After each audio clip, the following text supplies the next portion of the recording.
What is up, guys? It's Mitchell or Deity, and I meant to make this video a long time ago. It's a part of my top 5 character for every element series. So the only thing of my other old videos, the 3 common elements, are I would change Carrot and put her in the top 5 of the fire video. But now we are to the dark portion, and then I'm going to do the light portion probably either later today or tomorrow. So going into the journal. The thing is, they're all ML5s. Honestly, the dark ML5s are all extremely good.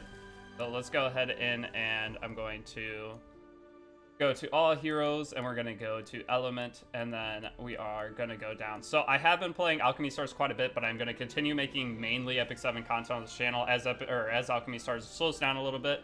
I will be making less videos on it, but for right now, I'm loving the game. I'm playing it literally all day, every day. The game has so much that you can do. It just feels like a much better Arknights.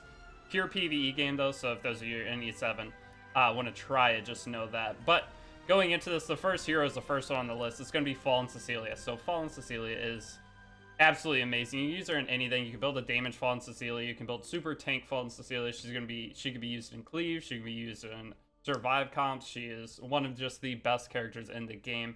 The biggest thing with her, the reason she is so good, is because she gives a starting barrier.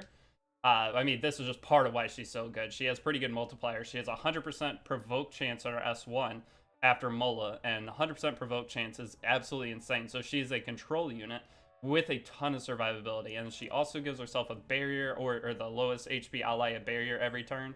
So that just helps you sustain even without a healer. A lot of the time when you have Fallen Cecilia plus another knight, you don't even need a healer for whatever fight you're doing. And this is also PvP, obviously, not PvE.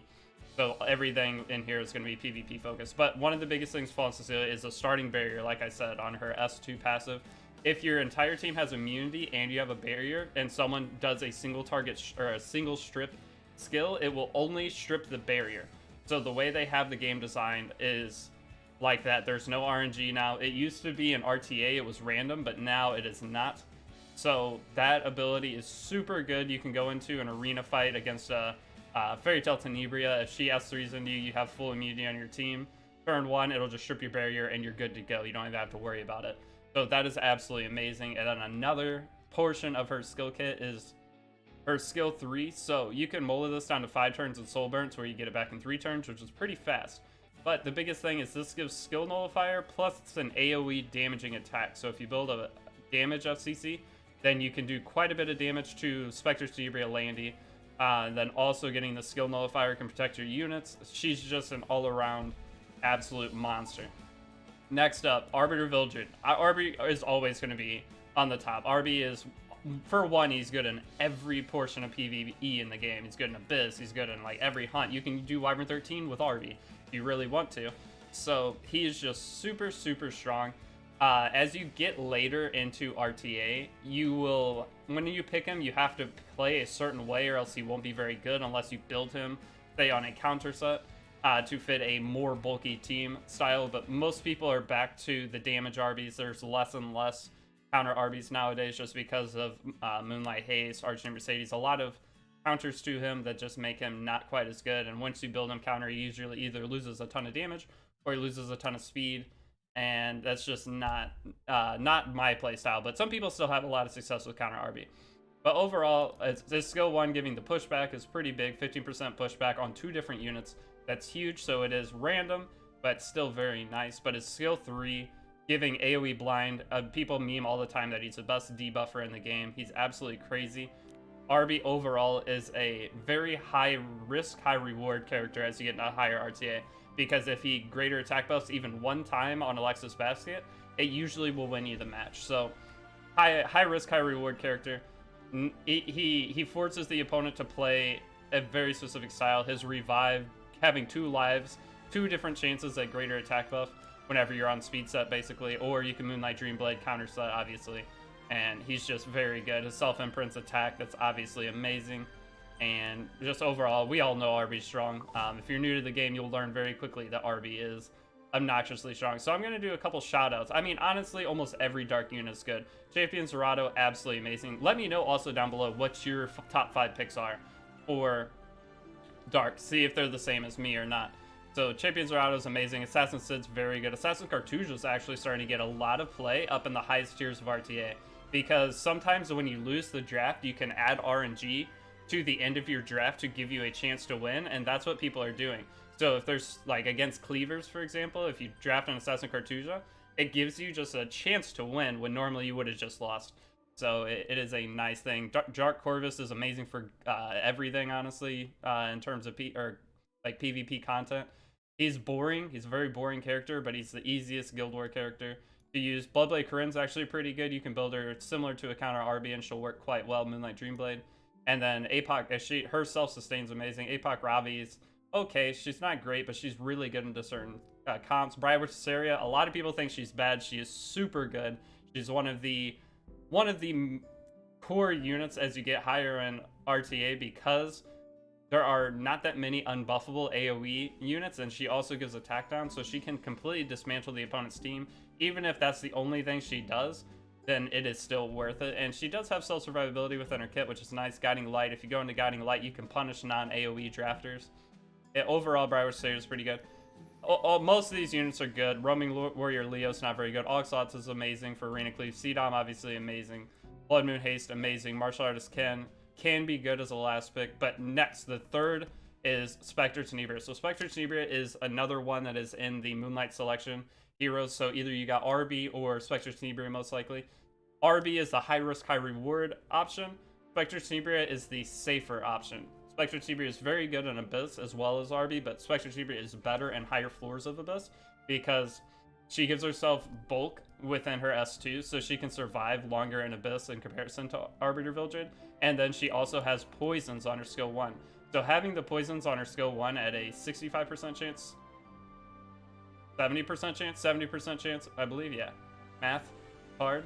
But 70% chance of poison. Poison's good in a lot of floors of Abyss, so she is someone who, as you get further and further up, you will maybe flex into using her. But overall in PvP, though, she is a monster. She cannot be hit by single target attacks. She can't be targeted by anything, basically, is what that means. So she forces the opponent to draft into AoE, which can let you draft other units to punish that.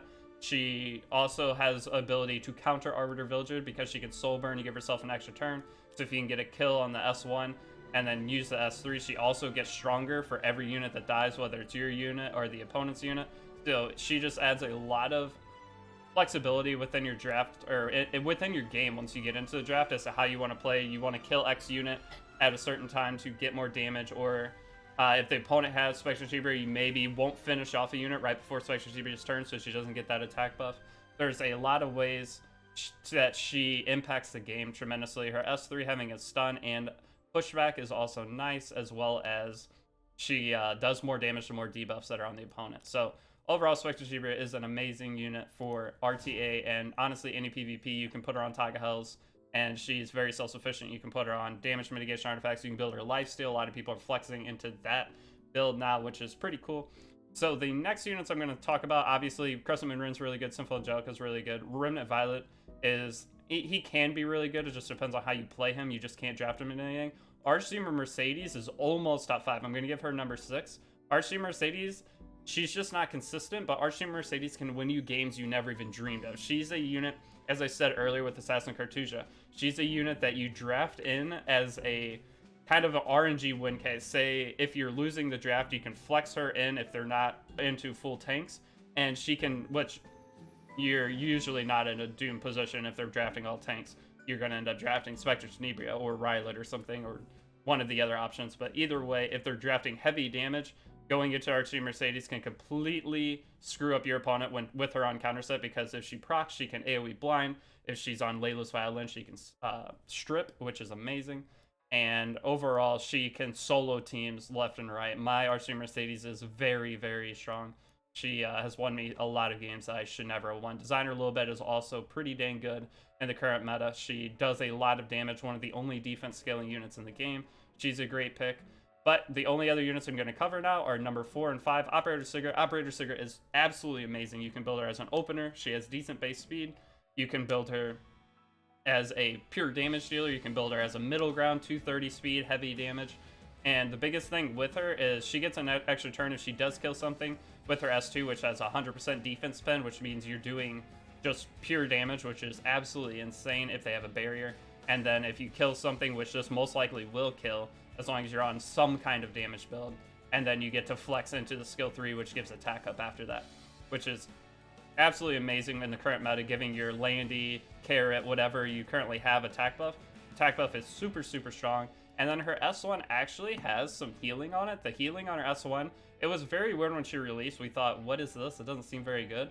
But her S1 healing actually is pretty good in some fights. It just gives you the ability to possibly survive one more attack, which can win you the game.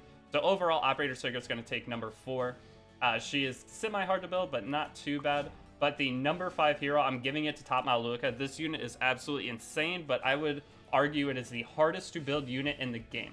So she has Extinction on her S3, she goes into Stealth, and then you can use the artifact Dignus Orb to give her a barrier, so she is in Stealth and barriered, and she does not get knocked out of Stealth until that barrier goes away. It's until she takes damage, which is amazing. It's absolutely insane. So she can hide in Stealth for forever, and her S3 is speed scaling damage, which is very good. You're going to end up building her pretty quick, and if she kills something in the current meta, Maid Chloe is running rampant, Arby's everywhere, Ruel's everywhere, so if you draft Flurry Tomica, or Top Maluka, it is a very disgusting combo. They have to ban one or the other, giving you pretty much a free rest of your draft. Her S2 gives attack buff to herself, but also gives her an extra turn, so you S2, give herself attack buff, and then slam into the S3. And if you get a kill on the S3, it lets you cycle back in the S2 faster. Now, this is one of the biggest parts of Tomica as well, is she has this skill which ignores damage share. So it's really good against SSB. It can one-shot T-Cern if you soul burn it. It just does a ton of damage. So as she's hiding, she's a single target only unit, but as she's hiding back in stealth, just sniping units as the fight goes on, it's amazing.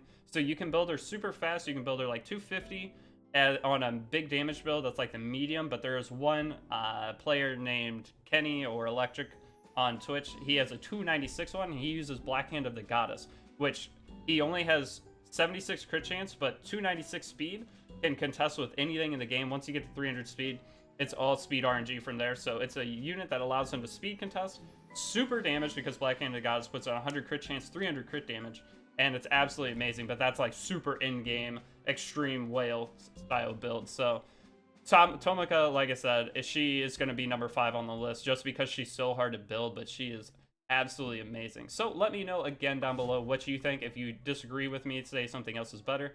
The ML5s are just too strong. A lot of the ML4s are great. Assassin, Coley, Chome, Crozet, both amazing. CDOM. Almost every single dark character is quite good. Sven's actually really good. Other than that, though, the 3-star dark heroes are pretty lackluster in terms of PvP. Really none that are worth mentioning. But every other dark character holds quite a bit of value. Shadow Rose is really good for PvP. Celestial Mercedes, she can be good, but overall she's not great. But that's going to be the video for today. Thank you guys for watching. If you are new to the channel, if you could subscribe, that'd be great. Again, let me know down below what your top 5 are, and I will see you all in the next video. Have a great rest of your day. Peace out.